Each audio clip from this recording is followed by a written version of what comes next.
Olá, boa noite. Tudo bem?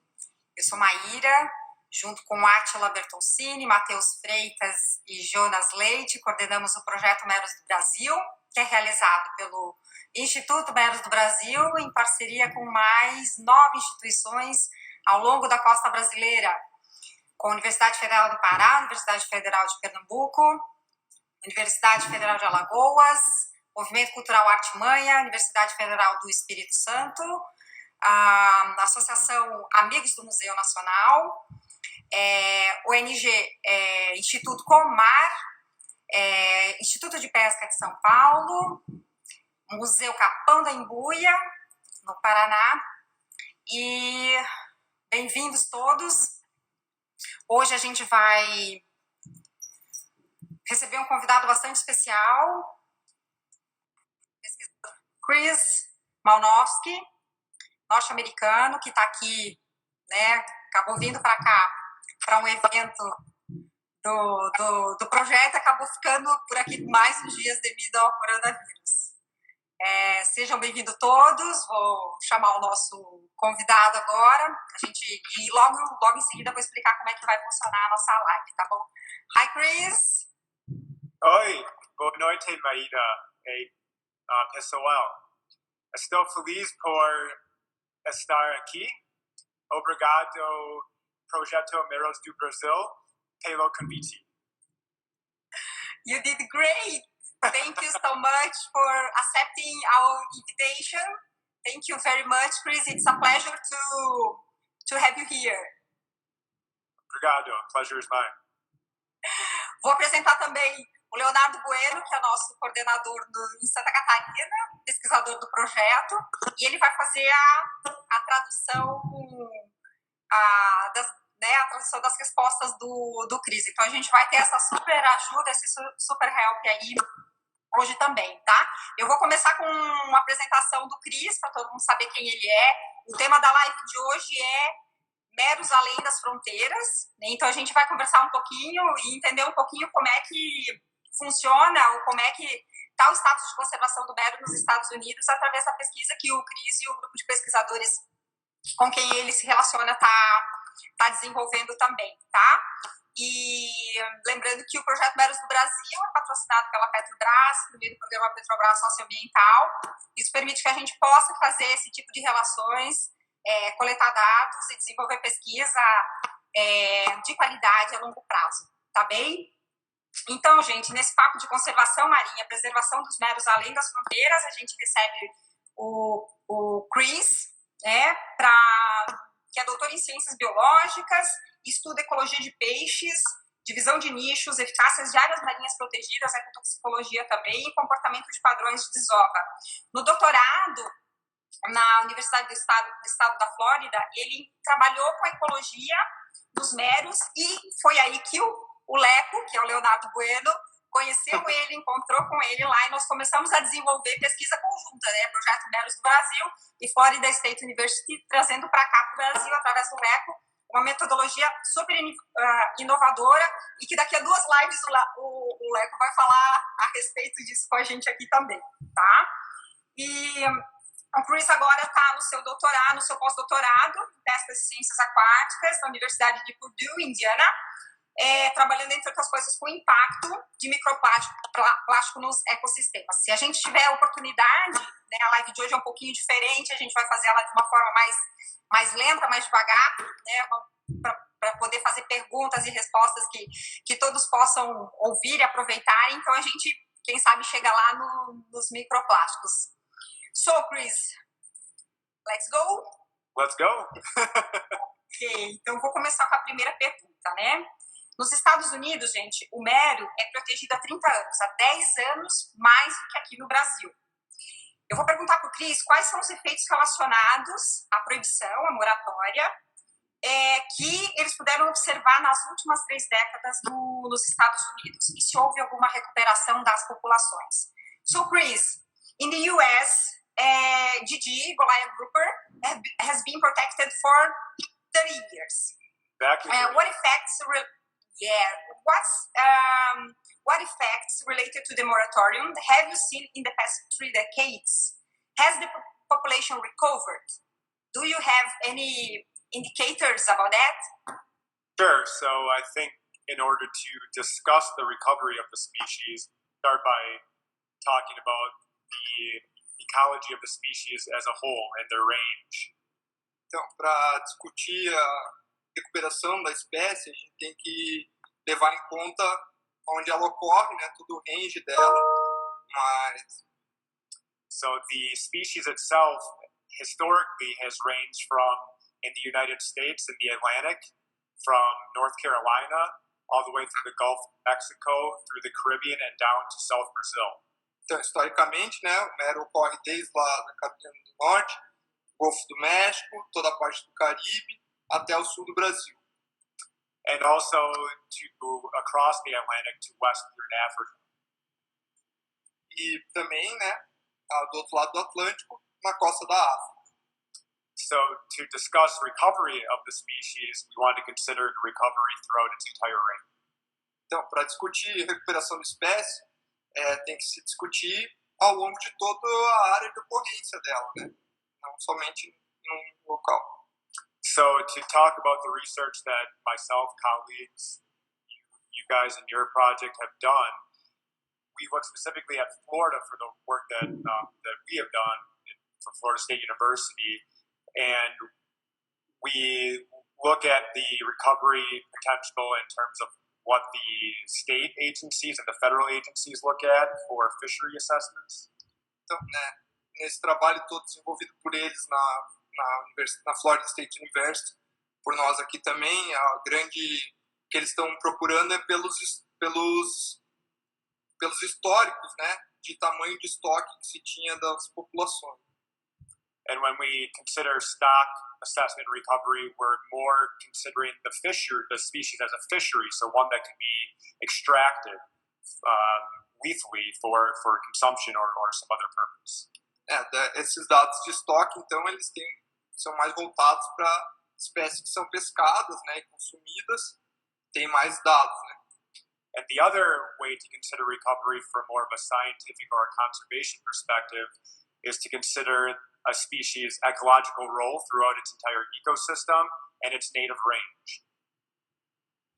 Então, outra maneira é... You want me to repeat that? Yeah. So the other way to understand recovery of a species is to look at its entire range. So with Goliath Grouper from North Carolina down to Brazil, and to understand how that species is viable and what its ecological role is in the ecosystem throughout its native range. Então, outra maneira de entender ao longo de todo o range dessa espécie e qual é o papel ecológico dela nesses ecossistemas, né, para entender essa recuperação e poder falar sobre isso, né, então. So if we consider both of those measures of recovery from the agency perspective, federal and state and Florida, they have attempted multiple 3 stock assessments, all that have been rejected.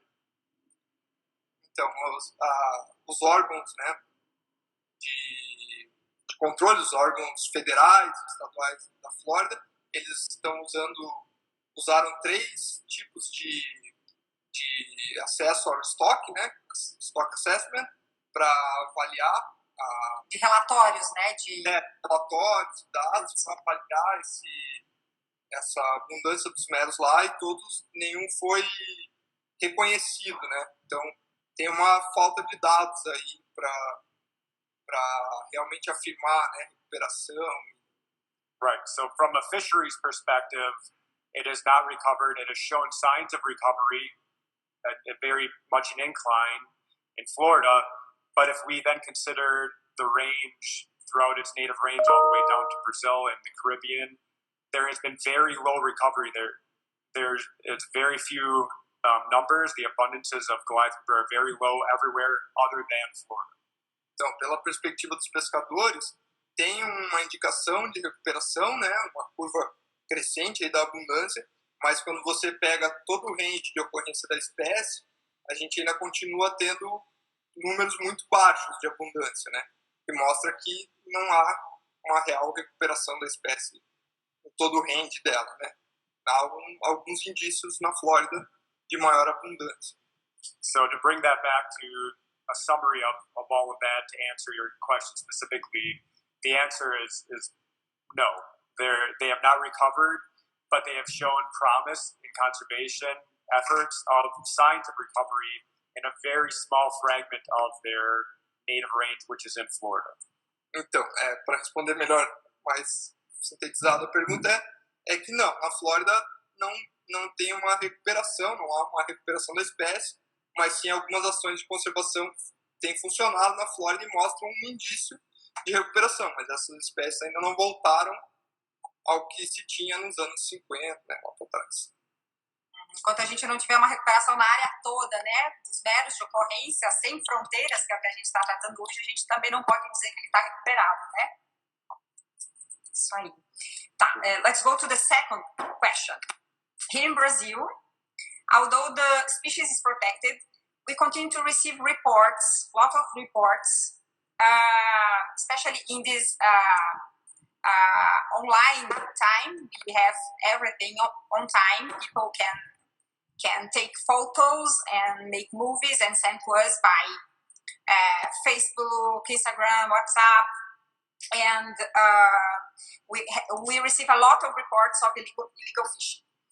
In this scenario, is that the scenario present in United States too? And how the enforcement of the law plays a role in the protection of Goliath? Então, estou perguntando para o Cris que no Brasil, apesar da espécie ser protegida, a gente ainda recebe muita denúncia de todas as formas, especialmente nessa era, né, de internet, sobre pesca ilegal. Se nos Estados Unidos eles têm muito registro de pesca ilegal e como a aplicação da lei desempenha um papel na proteção dos meros.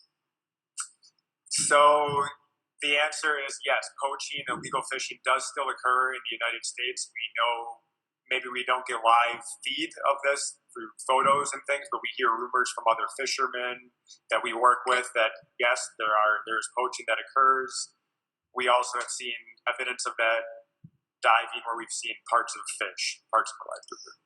Então sim, tem pesca ilegal lá. Eles não têm recebido como aqui evidências, assim, como fotos e vídeos pela internet, mas eles têm vários relatos de pesca ilegal e eles já viram, né, meros pescados, pedaços de meros, assim, sinais de pesca da espécie. But the good part about the United States and what we've been able to do is to have pretty good enforcement of the laws of the moratorium. Então, a parte boa dos Estados Unidos é que eles têm uma boa fiscalização, né? A moratória lá é bem aplicada e fiscalizada. So even though there is some illegal fishing and things, it's probably minimal compared to other parts of their range, like Brazil. Such as Brazil. Such as Brazil, which is I know the most. Yeah. From you guys. Mesmo tendo pesca ilegal, ele vê que é muito menor do que em outras localidades do mundo onde o mero é proibido, por causa da fiscalização. So what's interesting about the United States and our recovery in Florida as well is that some of the enforcement is easier there because a lot of the aggregations, the Goliath Grouper, are pretty close to shore, at least on the East Coast, off the East Coast of Florida. So enforcement is easier because it's very close to land. Então, uma das coisas boas lá é que as agregações dos meros eles estão perto da costa, principalmente no lado leste dos Estados Unidos, então isso facilita a fiscalização dessas agregações, né, a proteção das agregações de fiscalização. And I think different with our enforcement compared to like yours and other places is that commercial fishing for Goliath Grouper, there's no real avenue for that because, or maybe there's no real avenue for that. O que ele vê lá de diferente, o que é bom lá, é que não tem uma condição, não tem como os pescadores comerciais pescarem com mero, né? So if somebody were to try to sell a fillet, like what can happen is oftentimes Goliath grouper will be filleted offshore, cut up, brought in and sold. That probably happens here sometimes. In the United States, you have to bring fish in whole, so that you cannot do that. Então, se o pescador comercial lá quiser vender o mero, ele não vai poder vender o mero filetado, porque eles têm ou cortado ou descaracterizado, porque eles têm uma regra lá onde o peixe tem que ser trazido inteiro para a costa. Então, se a fiscalização pegar alguém lá com peixe filetado, alguma coisa, vai ter problema. Então, os pescadores comerciais não conseguem descaracterizar para vender. So there's no way to sell. There's no way to sell. It would be illegal. very difficult to sell legally. Sim, So, não tem jeito, ou seria muito difícil. I'm not saying that it cannot happen, but Okay. it would be difficult because there's a fine that is associated of up to $1,500 US, so 8,000 reais. And if That's ticket. that's a ticket, How much? $1,500 US, $500. up to that much, and other penalties as well. Então, tem uma multa grande, $1.500, para quem for pego fazendo pesca ilegal. So, and what the government can do and science can do is if you detect that this may be a fillet from an illegal fish like Goliath grouper, DNA tests can be done to look at that fillet to pair that then with Goliath groupers.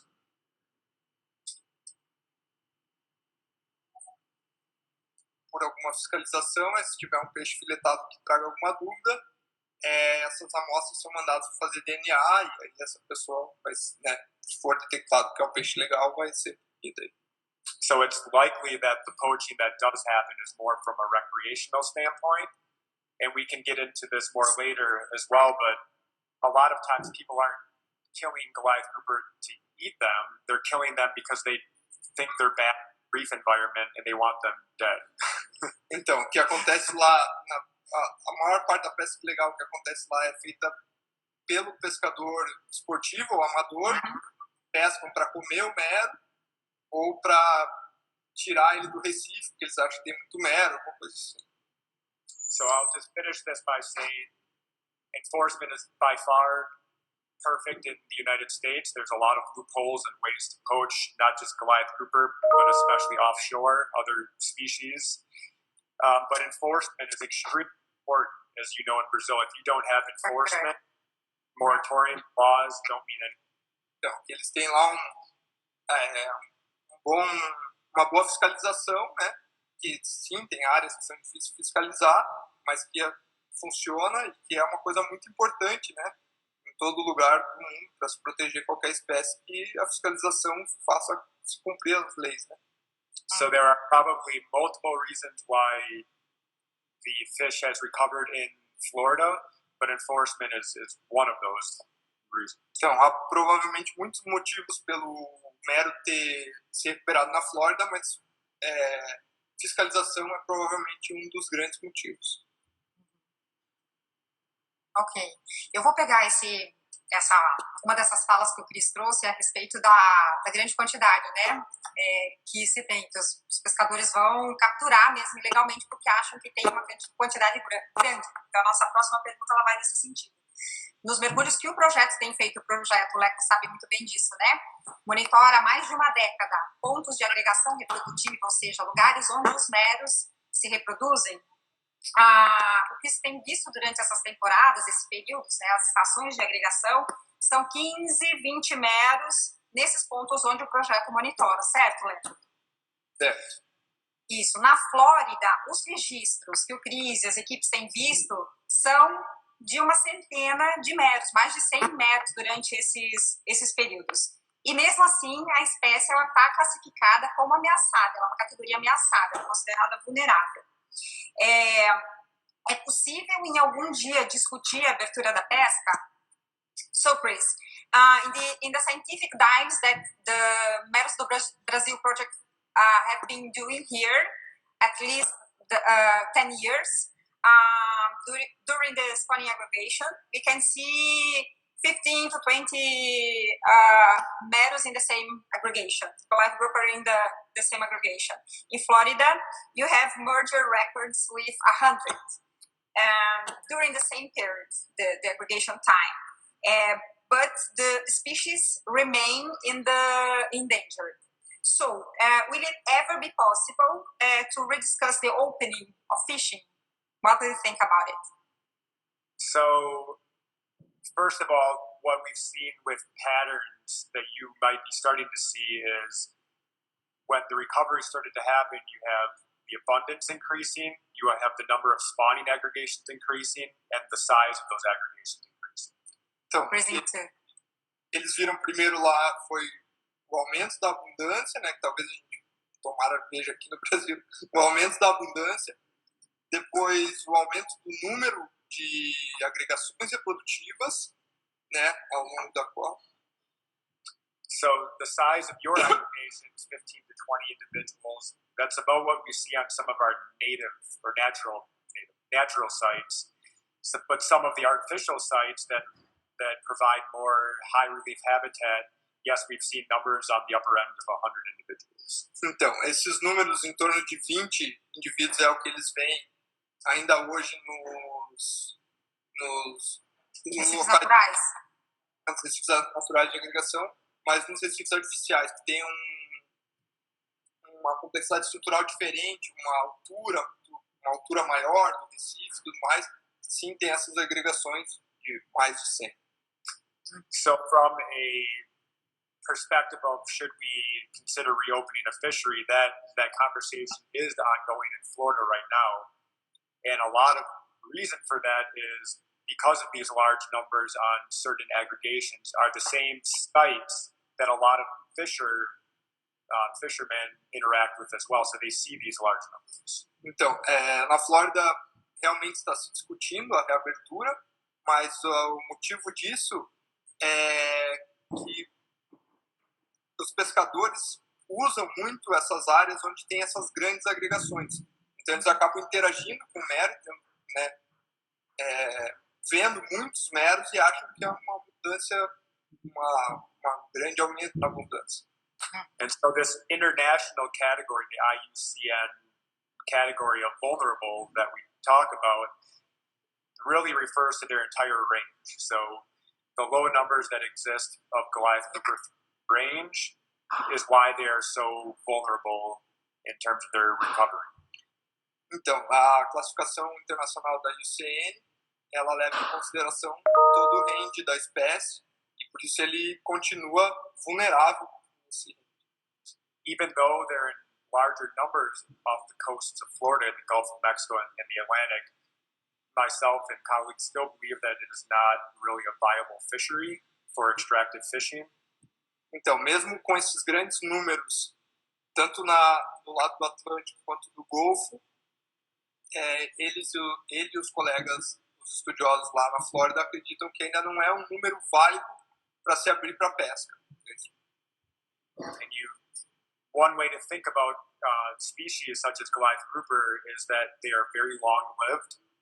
They have late maturation for reproduction and adding back into the population, and they're long-lived.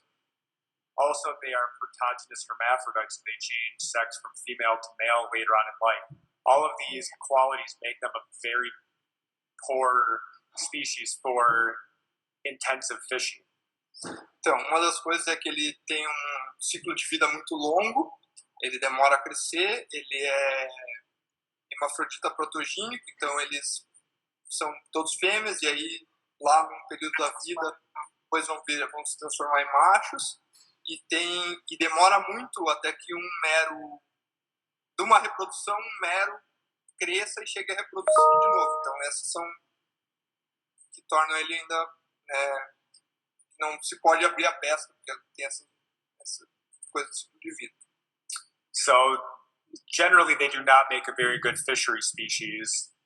They are also very low numbers. If you consider other fish species that might be in the thousands on a reef, 50 individuals, 20 individuals of one fish are really numbers are very small, even though they're large. Appearance of being many more from a larger biome.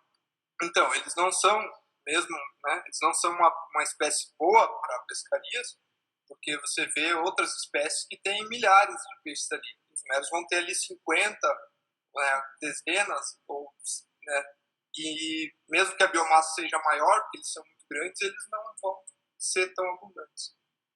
And also, the population is still very young. Since their recovery for 30 years, really the individuals that we see in the population are only, on average, maybe 14 years old up to 20, early 20 years old that we've aged. So when we know that they can get to at least 37 plus years, we think much older. So we haven't even seen that sort of recovery yet in terms of age demographics. Então, essa recuperação que eles têm visto lá é de indivíduos muito jovens ainda, por volta de 14, 15 to... Somewhere in there, around 15. Around, very young still. Perto dos 15 anos de idade, dos meros.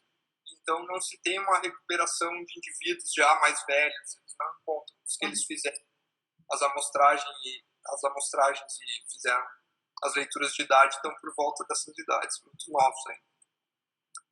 We also saw over the course of this recovery an increase in abundance, but in the last 10 years or so, we've actually seen a decline in that population abundance. Então, eles mesmo vendo esse aumento na abundância, eles acabaram vendo um declínio, had a decline, a slow decline. Um pequeno declínio, né?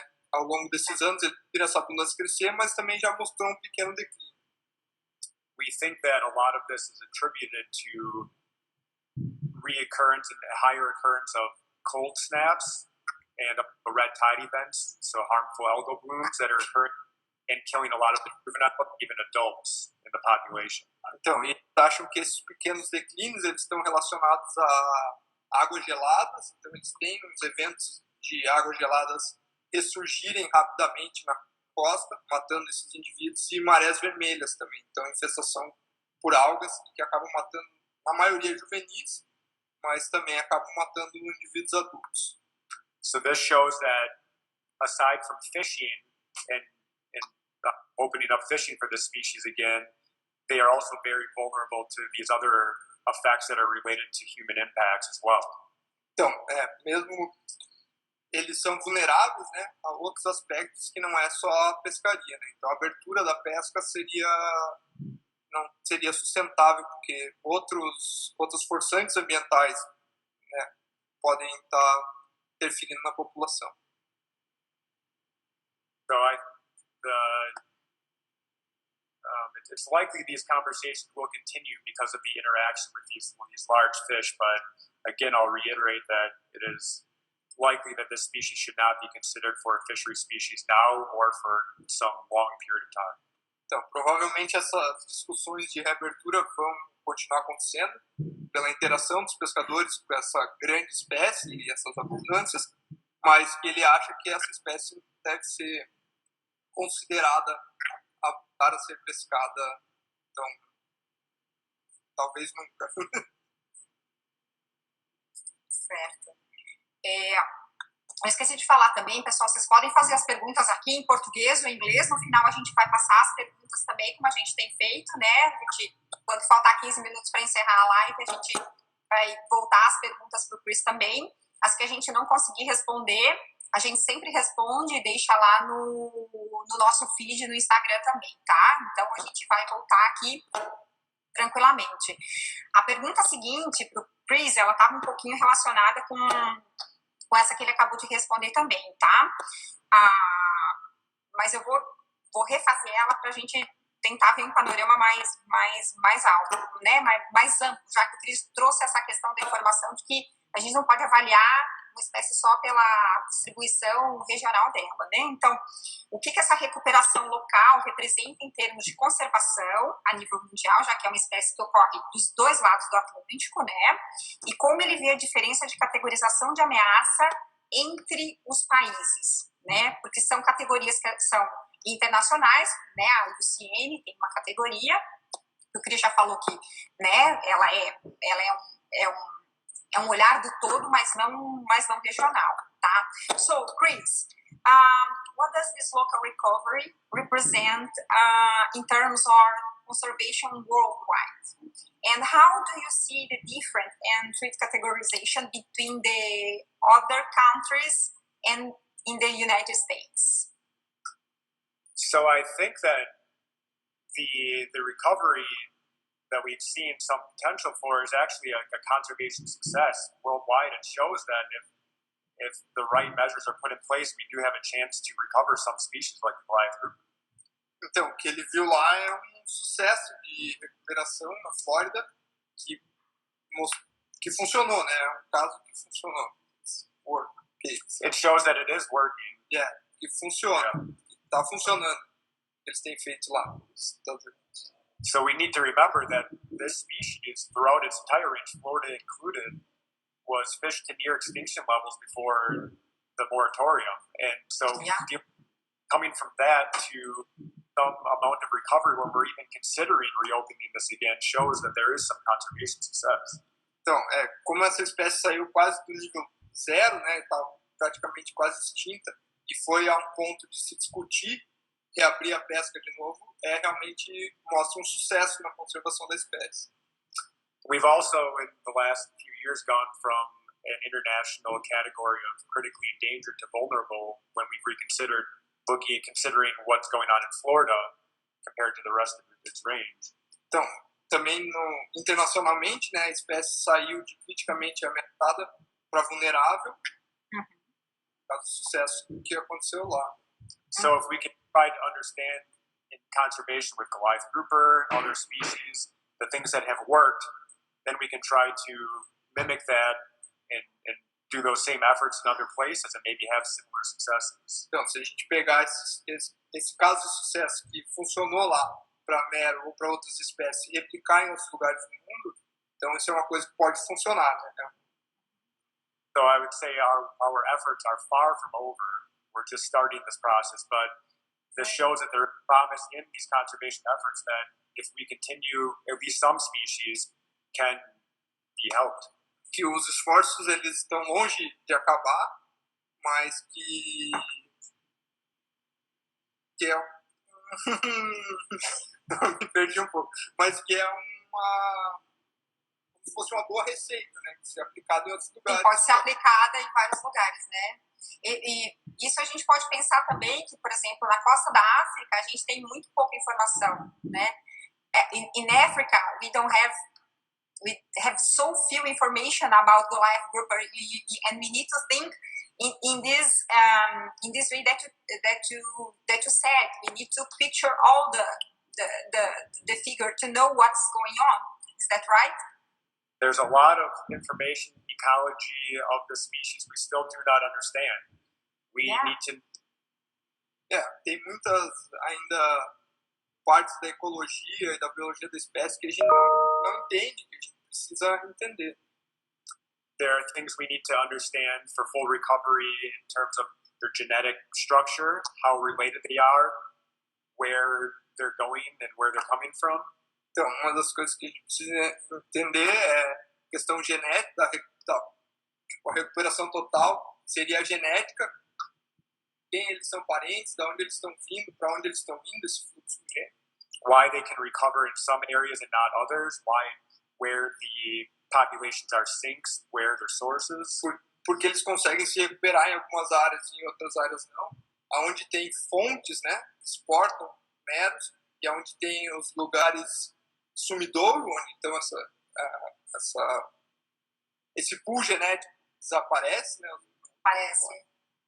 For example, we know one of the reasons why the recovery has been occurring in Florida is because we still have the southwestern portion of Florida has still very healthy mangrove nursery habitat for the juveniles for their time spent there.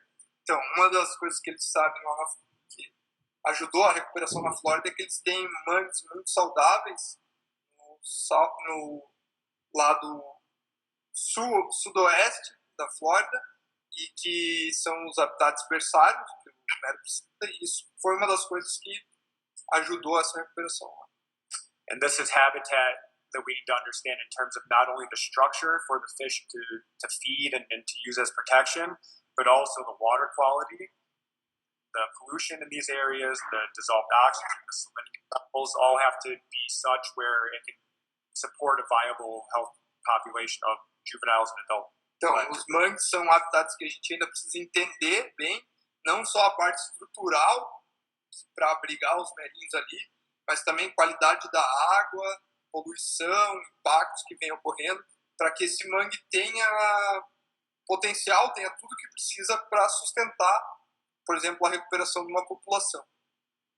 So we continue to learn, and the more we learn about how laws, enforcement work to recover these species, how habitat is important, human impacts, then we can start to really put together how can we really recover this population, this species, throughout its entire range. Então, a gente continua aprendendo, né, como a fiscalização funcionou, ou como os mangues precisam ser bons, e o que precisa ser aplicado, né, ao longo do range da área de ocorrência da espécie para que a gente consiga uma recuperação dela. Ok. O Cris já falou um pouquinho disso também. Porque atualmente nos Estados Unidos tem uma tentativa, né, por parte de um setor, do setor pesqueiro, com essa impressão de que existem muitos meros, né, que ele já falou, de reabrir a pesca dos meros. Em um artigo científico publicado na Fisheries recentemente, né, 2019, o Chris, que é coautor, ele fala de uma série de razões, não só aquelas que ele trouxe para a gente até agora, mas para que essa abertura não aconteça. Então, vou perguntar para ele quais são os motivos para que a captura, além daqueles que ele já colocou, obviamente, continue proibida. So, Chris, currently there is an attempt on the part of some fishermen, né, to reopen the fishing of Goliath Grouper in the United States. In a recent paper published last year in the Fisheries, you and the authors told us that there are many reasons why this shouldn't happen. Which are the reasons, besides that ones that you already told us? Yeah, so a large part of the reason why there's such an effort to reopen the fishery right now is predominantly misinformation in the way that fishermen view Goliath Grouper on the reefs. Então, uma das grandes razões deles quererem abrir a pesca hoje é a falta de informação e a forma como os pescadores veem, né, nos recifes. Whereas scientists, conservation biologists see Goliath Grouper as a positive thing on the reefs, which they are because it's a native species that is coming back to these reefs.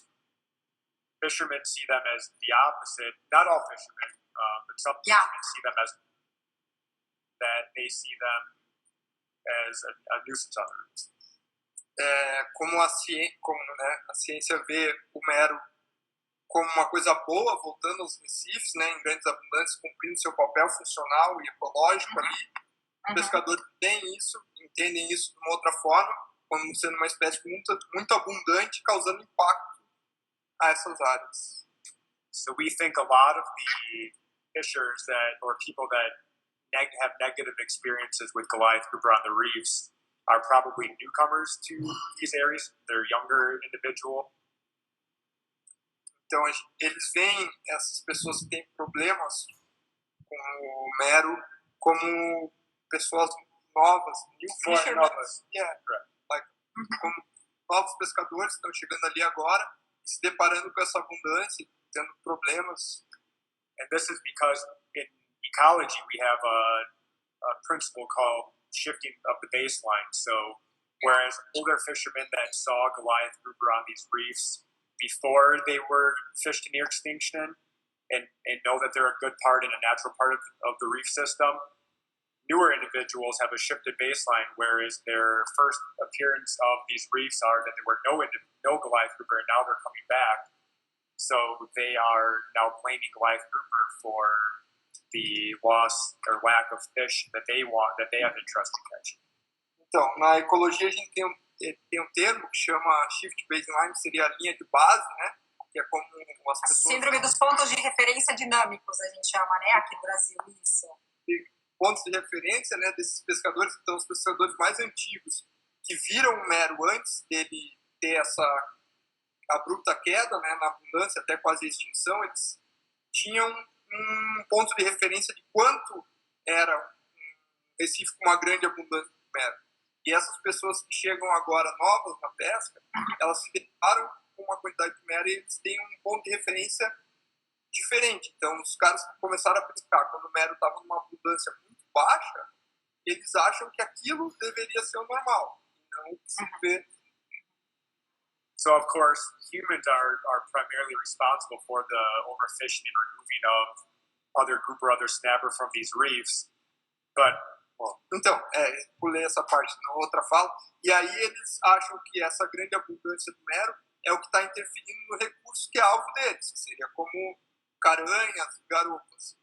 E agora ele falou que o grande culpado, na verdade, por não ter uma abundância grande de garopas e caranhas, como costumava ter, é o próprio homem que está pescando, né, sobrepescando essas espécies novas. E não uma grande população de meros. Não uma grande população de meros. But of course, we also tend to remove ourselves from the equation of being responsible for this loss of other species, other reef fish. So the tendency is then to blame Goliath grouper, these newcomers, for the loss of these species, not ourselves. Então, a tendência é a gente se retirar dessa equação, né, o homem se retirar dessa equação e culpar, então, algum outro fator, no caso, os meros, pelo sumiço dessas outras espécies. So this misinformation, this misperception of what's actually happening is partly to blame for why fishermen want to reopen this fishery for Goliath grouper. Então, essa falta de informação, essa diferente perspectiva, modo de ver as coisas, é um dos culpados pelos pescadores quererem reabrir a pesca do mero. So, and yeah, so that's a primary reason for what's going on in the negative. Like the other one is there are interactions with spearfishers and people on the reefs, right? So Goliath grouper are large predators, and they will take food that's dangling in front of them in the way of a speared fish or somebody's caught catch. Então, outra coisa também que acontece é a interação do mero com, por exemplo, pescadores subaquáticos lá, ou outras pessoas que estejam mergulhando nos recifes, que ele é um predador por topo de cadeia, então qualquer coisa que tiver ali, um peixe que seja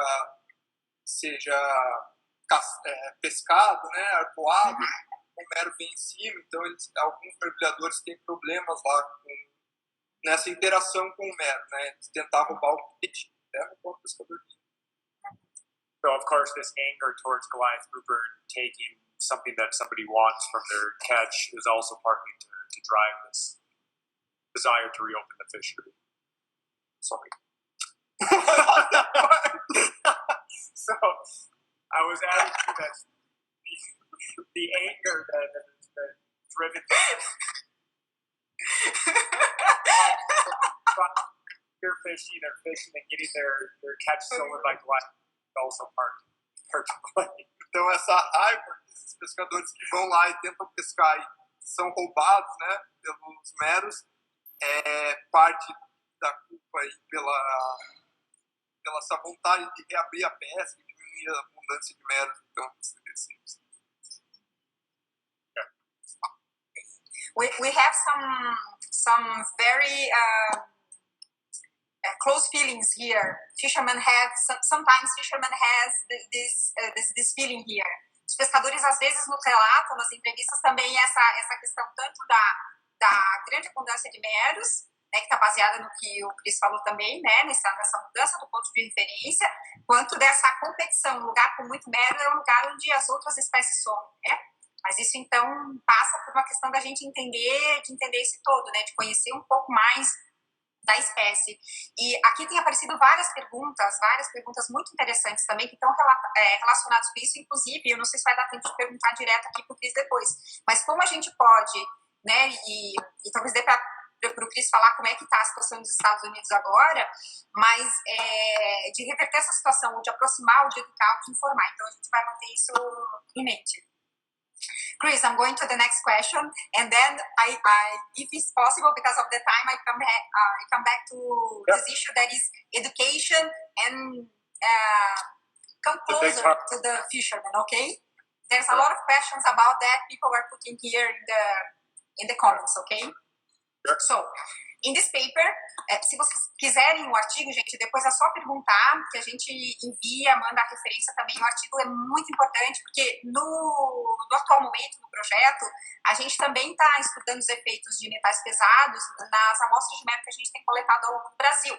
Então, a gente vai ver, né, no futuro muito breve, essas amostras sendo analisadas, o que tem acontecido no Brasil, né? Então, nesse artigo, né, uma das razões que justifica que a pesca nos Estados Unidos continue fechada para os meros é a contaminação por metais pesados, né, por mercúrio especificamente, né?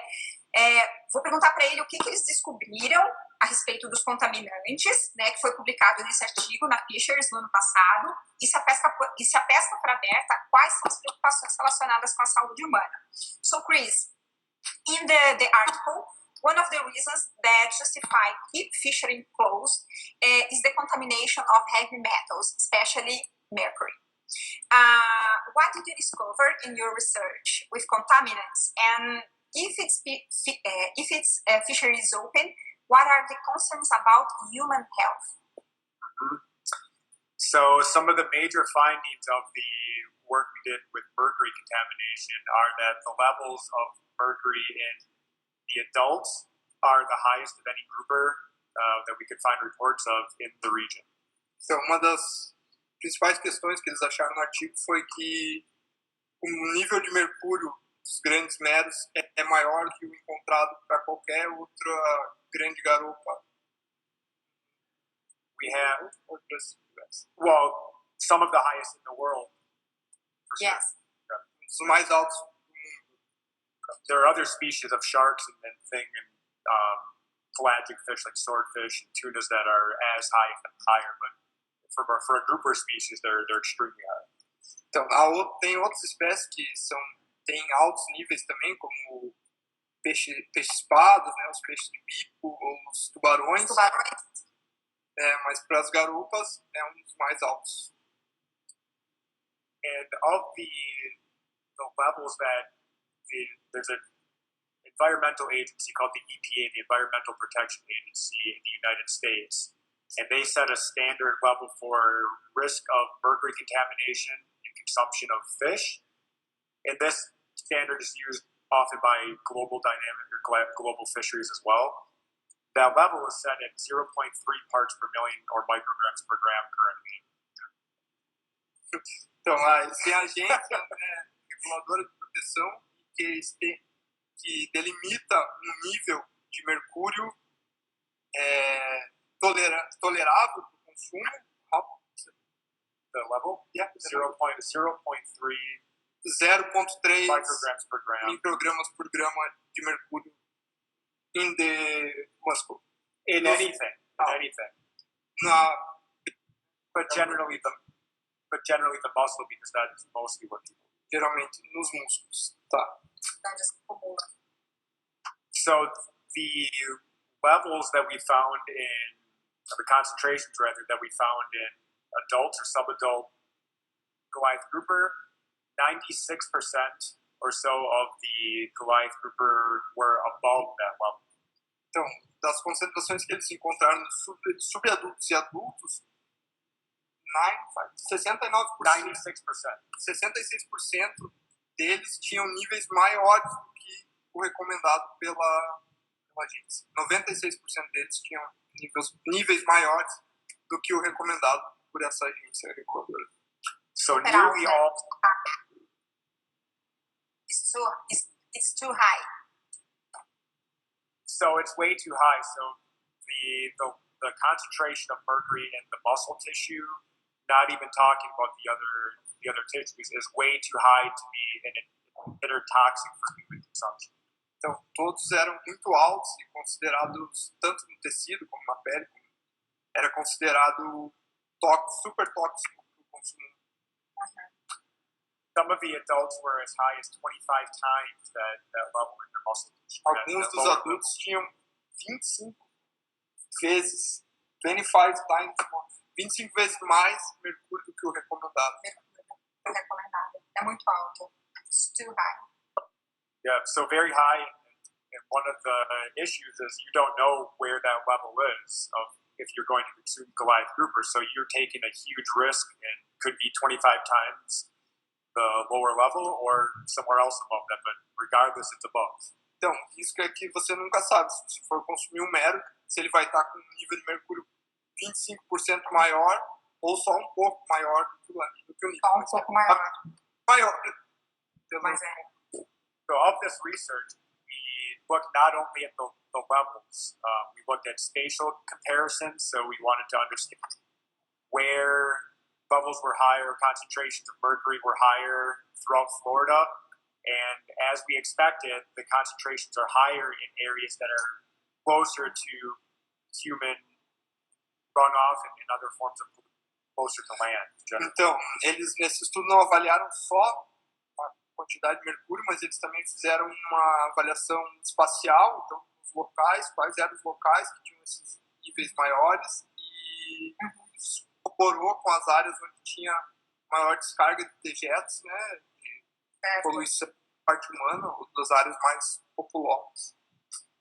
We also found a number of health effects on the adult of this mercury contamination. So we looked at a number of health parameters from proteins to the immune system to different forms of stress, and we found correlation with levels of mercury. Então, eles também avaliaram, né, essa relação do nível de mercúrio com a saúde do peixe, então com a proteína e várias de estresse, né, vários componentes da saúde do peixe, e descobriram que isso tem uma correlação e que compromete a saúde desses peixes, né?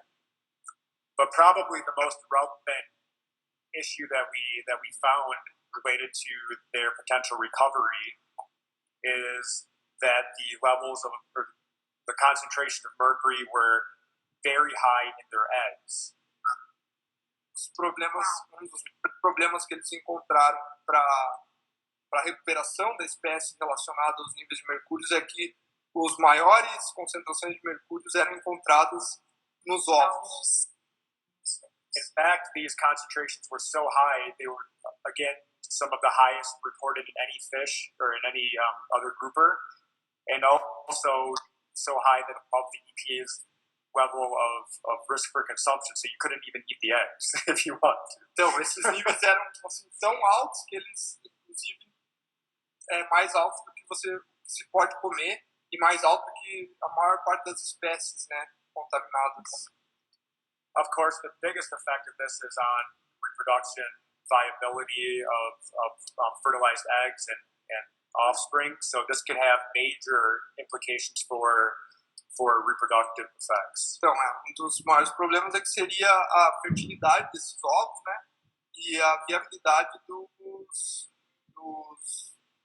das larvas, dos alevinos, né, com esse nível de contaminação. So those are the three main points then. So the mercury was very high, Goliath Grouper. It showed health effects on the adults and huge potential for reproductive effects because of the high concentrations in their eggs. Então, esses eram os principais, então, a alta concentração de mercúrio afetando a saúde dos adultos e a alta concentração nos ovos, então, afetando provavelmente o sucesso reprodutivo, né, a viabilidade reprodutivo. Also high concentration in their sperm. E também a alta concentração não só nos ovos, mas também no esperma. And the concentrations were so high again in their muscle tissue that we wouldn't want to expose people to their fillets or their muscle to be consumed because it could have very drastic harmful effects on humans as well. Então, na parte dos músculos, né, que é o que a gente come do peixe, era tão alto que eles também não querem reabrir para não expor as pessoas essa grande carga de mercúrio pode afetar a nossa saúde. So, Chris, we have 5 minutes to the end. So, can you focus on the prejudices, the problems associated to the consumption of the Goliath Grouper meat? Né? O Chris focar, a gente está com 5 minutos para fechar. Provavelmente não vamos responder as questões, mas como esse é o nosso ápice, assim, o ponto mais importante, né, que a gente quer trazer informação para as pessoas, assim, quais que são os principais. A gente já viu, né, que tem problemas nos meros, assim, problemas que botam a conservação do mero em xeque, a contaminação, né, pela descarga que vem pelos rios principalmente. E no caso do consumo, quais são os principais problemas? Porque essa é uma questão de saúde pública muito séria. So you want me to speak more to the effects? Yes, about the problems in human health, the main problems, the crucial problems that you found.